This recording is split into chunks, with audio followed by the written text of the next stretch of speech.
talaqtuki, atau aku ceraikan kamu, au faraqtuki, atau aku pisahkan kamu, au anti mufaraqah, atau suami mengatakan engkau pisah daripada aku, au sarahtuki, atau dia suami mengatakan aku lepaskan kamu, au anti musarrahah, atau engkau telah lepas daripada aku, tuliqat, maka perempuan tadi jatuh cerai dengan kalimat cerai, pisah, atau lepas.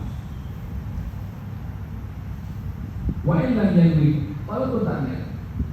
Oh saya tak niat, oh saya main-main. Fa in da'a annahu arada talaqan min wasa. Kalau si suami tadi mengatakan saya tak maksud lepas itu lepas pisah, cerai, tidak. Saya maksudkan adalah melepaskan ikatan. Tak boleh itu. Atau faragan bil qalb. Bukan sebenarnya maksud adalah kamu itu lepas daripada hati saya. Kalau pakai. Atau tasrihan, atau kamu bebas daripada tangan saya. Tak boleh pakai. Lam yuqbal bil hukmi, tak boleh pakai. Sebab itu semua lepas, shalih, cerai, pisah, lepas. Wadina fima bainahu wa bain Allah azza wa jalla. Wal kinayat, ada pun dia punya kata-kata dalam niat itu adalah diri Allah Ta'ala. Wal kinayat, ada pun lafaz cerai yang simbolik, qaulihi, seperti suami berkata anti khalijah, kamu bersih, maknanya apa itu, sunyi daripada aku. Au bariyah, atau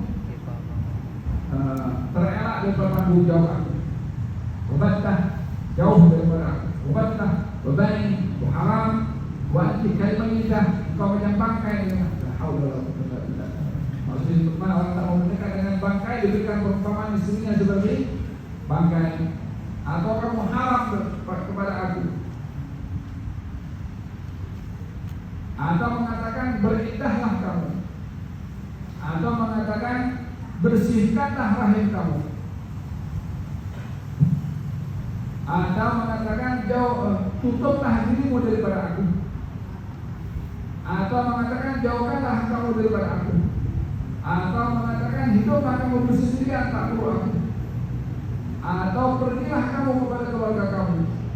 Semua ini adalah apa-apa